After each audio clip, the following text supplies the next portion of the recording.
यह वीडियो कक्षा 10 के विद्यार्थियों के लिए है, जिसमें हिस्ट्री का चैप्टर है, जिसका शीर्षक है भूमंडलीकृत विश्व का बनना। क्वेश्चन नंबर 1, 17वीं शताब्दी से पहले किए गए विभिन्न प्रकार के वैश्विक आदान प्रदान के उदाहरण दीजिए। एक उदाहरण एशिया से और एक उदाहरण अमेरिका महाद्वीप के बारे में चुनें। आंसर है इसका अमेरिका से उदाहरण। अमेरिका में प्रचुर मात्रा में फसलें, खनिज और कीमती धातुएं जैसे सोने और चांदी थे। यूरोपीय लोगों ने सोने और चांदी के समृद्ध संसाधनों का उपयोग करके अपनी संपत्ति बढ़ाई।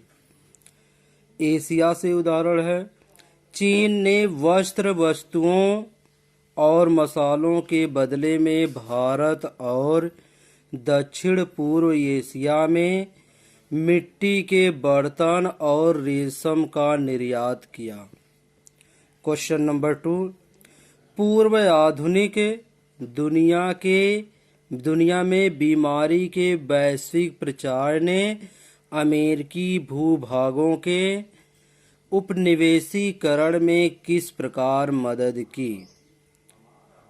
इसका आंसर है इस प्रकार इसलिए मदद की क्योंकि मूल निवासियों के पास यूरोप से आने वाली इन बीमारियों के खिलाफ कोई प्रतिरोध नहीं था।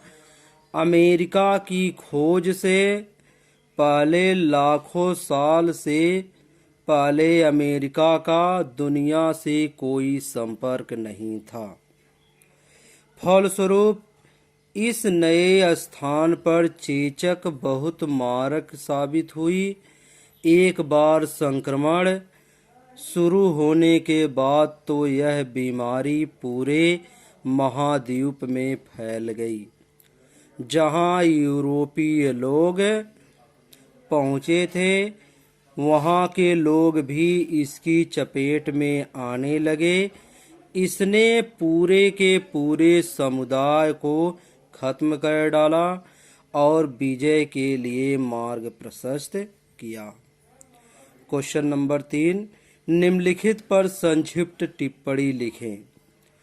का है कॉर्न लॉ के समाप्त करने के बारे में ब्रिटिश सरकार का क्या फैसला था?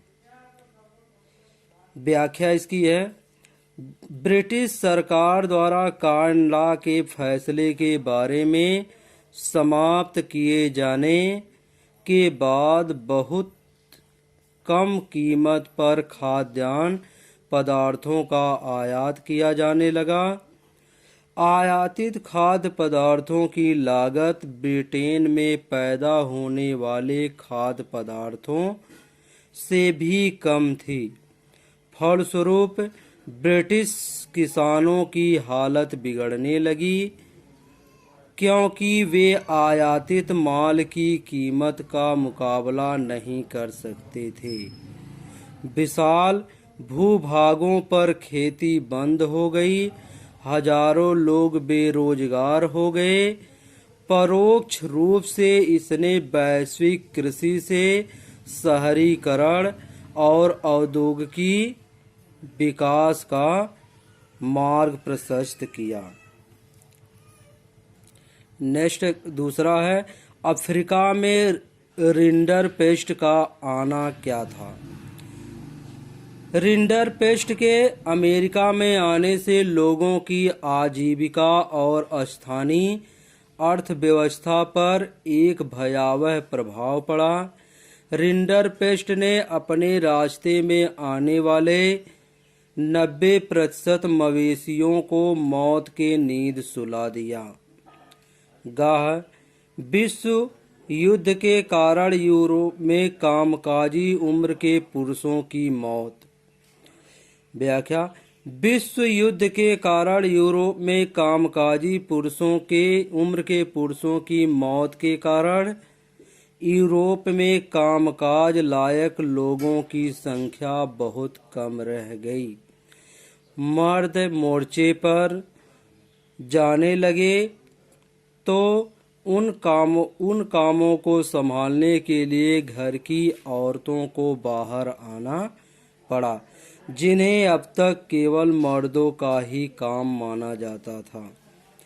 नेक्स्ट है भारतीय अर्थव्यवस्था पर मंदी। इसकी व्याख्या है, महामंदी ने भारतीय व्यापार को फौरन प्रभावित किया। 1928 से 1934 के बीच देश के आयात निर्यात घटकर लगभग आधे रह गए थे।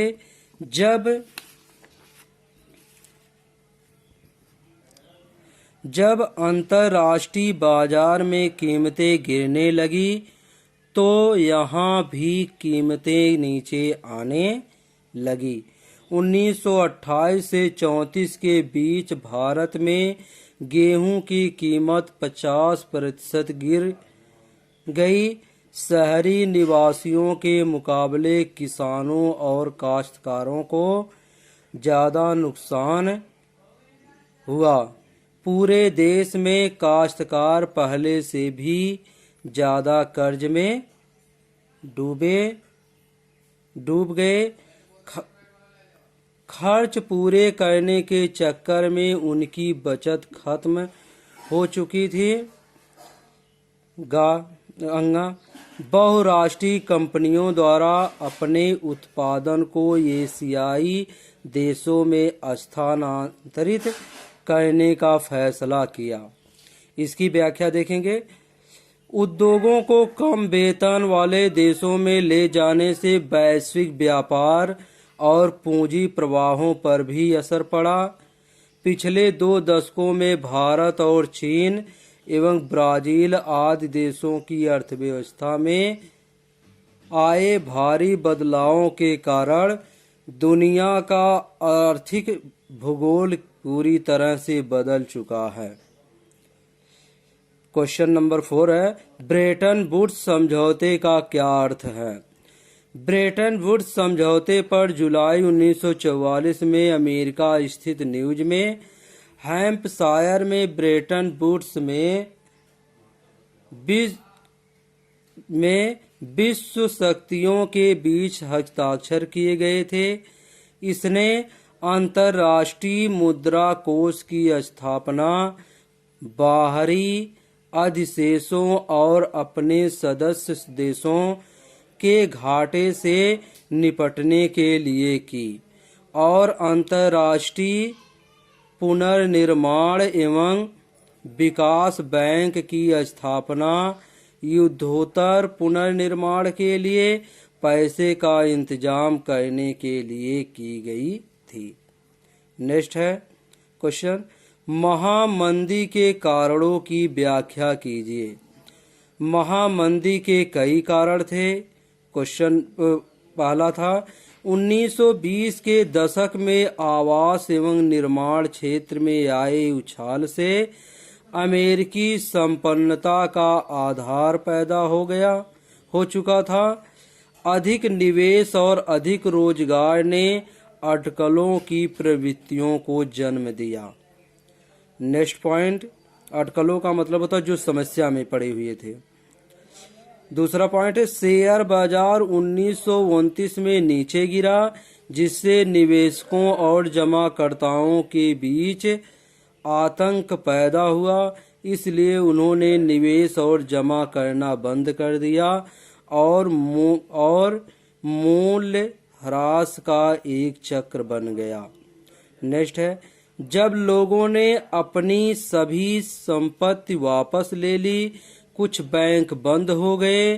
कुछ बैंकों ने डॉलर के गिरते हुए मूल्य के बावजूद उसी डॉलर की दर से ऋण वसूला। पूर्व युद्ध मूल्य पर पाउंड के मूल्य में नीति में ब्रिटिश परिवर्तन से यह बेहतर हो गया। नेक्स्ट क्वेश्चन है अंतरराष्ट्रीय आर्थिक विनियमों की में 3 तरह की गलतियों या प्रवाहों की व्याख्या करें। पहला है कपड़े या गेहूं जैसे सामानों में व्यापार का प्रवाह। दूसरा है मतलब लोगों की काम की तलाश में नए क्षेत्रों में प्रवासन से श्रम प्रवाह। तीसरा है अन्य देशों और अल्पकालिक ऋण और दीर्घकालिक ऋण से पूंजी का प्रवाह। ये था कक्षा 10 के विद्यार्थियों के लिए। नेक्स्ट वीडियो नेक्स्ट चैप्टर में।